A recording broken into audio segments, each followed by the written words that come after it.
हाँ, तो जैसे राजीव जी ने बताया कि अलग अलग टाइप से कचरा हमको सॉर्ट करना पड़ता है। उसमें से एक पॉइंट मेरे को अभी याद आया कि यहाँ पे एक फ़ैन सिस्टम भी है।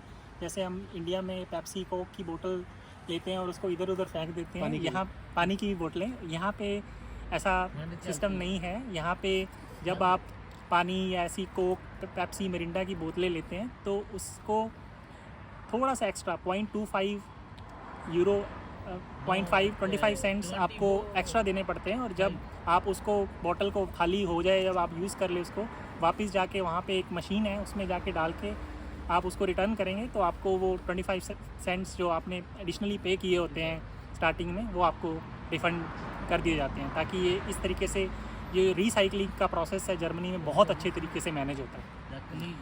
एक और ये प्रोसेस वाइज राजीव जी बात कर रहे थे, मेरे को एक और प्रोसेस याद आई यहाँ पे जो आजकल फ्रिक्वेंटली फॉलो की जाती है, जैसे जो मेरे साथ भी हुआ रिसेंटली, जो कि है मैरिज वेरिफिकेशन प्रोसेस। जब हम इंडिया से आते हैं यहाँ पे तो कई स्टेट्स में ऐसे हैं कि स्पाउस को वीज़ा देने से पहले ही मैरिज वेरिफिकेशन वहाँ पे हो जाती है, और कुछ स्टेट्स में ऐसे है कि स्पाउस को वीज़ा मिल जाता है, लेकिन जब यहाँ पे आके एज अ प्रोसेस जब आपको सिटी ऑफिस में जाके अपना रजिस्ट्रेशन करना पड़ता है, जब आपको एक टैक्स आईडी मिलती है तो उस टैक्स आईडी देते टाइम वो आपकी मैरिज को वैलिडेट करते हैं, जिसमें एक प्रोसेस होता है कि आपको अपने सारे डॉक्यूमेंट्स, मैरिज सर्टिफिकेट्स, आपका 10th का मार्कशीट और जो डेट ऑफ बर्थ सर्टिफिकेट्स वगैरह होते हैं वो आपको जमा करने पड़ते हैं। तो वो जब डॉक्यूमेंट आप सबमिट करते हैं तो वो डॉक्यूमेंट इंडिया भेजे जाते हैं जर्मन एम्बेसी में। तो जर्मन एम्बेसी वहाँ पे एक आपसे कुछ फ़ीस चार्ज करती है जो यहाँ पे सिटी रजिस्ट्रेशन ऑफिस में लिया जाता है। तो वो वहाँ पे एक लॉयर हायर करते हैं, तो वो लॉयर आपके घर में जाता है, आपके वाइफ के मम्मी पापा से मिलता है, पूरी मैरिज को वैलिडेट करते हैं, आपके शादी के फ़ोटोग्राफ्स देखते हैं, आपकी शादी की वीडियो देखते हैं। और मेरे केस में तो उन्होंने जो हम हिंदू कल्चर में शादी के सत फेरे लेते हैं, वो राउंड द फायर्स, तो उसकी भी 4 फ़ोटो मेरे से अलग अलग पोजीशंस में मांगी थी उन्होंने, तो वो दी। और जब वो सारा प्रोसेस कंप्लीट हो जाता है तो वो आपके डॉक्यूमेंट्स के पीछे एक स्टैम्प करके भेजते हैं कि ये डॉक्यूमेंट जर्मन एम्बेसी द्वारा वैलिडेट है, और वो थ्रू आउट जर्मनी आप कहीं पे भी यूज़ कर सकते हैं। कि उसका एक ट्रैकिंग नंबर होता है which will be captured in the German, जो उनका एक ऑटोनोमस सिस्टम है जो भी इसमें ये सब कुछ ट्रैक करते हैं, उसमें ये देते हैं। तो वो आपका रिकॉर्ड हमेशा के लिए वैलिड हो जाता है, और आपका उसके बाद आप अपना टैक्स क्लास भी चेंज कर सकते हैं। जैसे आप दोनों अगर इक्वली अर्न करते हैं तो आप दोनों 4 टैक्स, आपको पता ही है 1 से लेके 6 तक जर्मन टैक्स क्लासेस होती हैं। तो अगर आप इक्वल अर्न करते हैं तो दोनों आप 4 टैक्स क्लास में जा सकते हैं। अगर एक ज़्यादा अर्न करता है, एक कम अर्न करता है, तो जो ज़्यादा अर्न करता है तो वो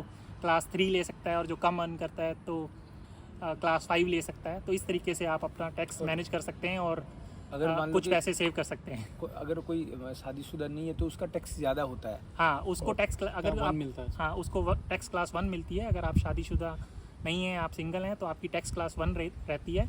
और जब आप जर्मनी में आते हैं, जब आपकी टैक्स आईडी आपको नहीं मिली होती बिफोर द रजिस्ट्रेशन, तो बाय डिफ़ॉल्ट आपकी टैक्स क्लास 6 होती है, जिसमें हाईएस्ट टैक्स कटता है। और जब आपको शादी हो जाती है और साथ में रहते हैं तो थोड़ा कम लगेगा, और आपके बच्चा हो गया तो और कम लगेगा। हाँ, ओके राइट, क्योंकि फिर आपको खर्चा भी उस तरीके से हो रहा है। बिल्कुल बिल्कुल। एक चीज़ मैं और ऐड करना चाहता हूँ, जो शादी का वेरिफिकेशन का हमने बोला था, तो मेरे घर पे भी आए थे वो वेरिफिकेशन के लिए। जैसे इन्होंने बोला था वो 7 फेरे का आपका वो लिया था ना, तो मेरा जो हुआ था निकाह हुआ था।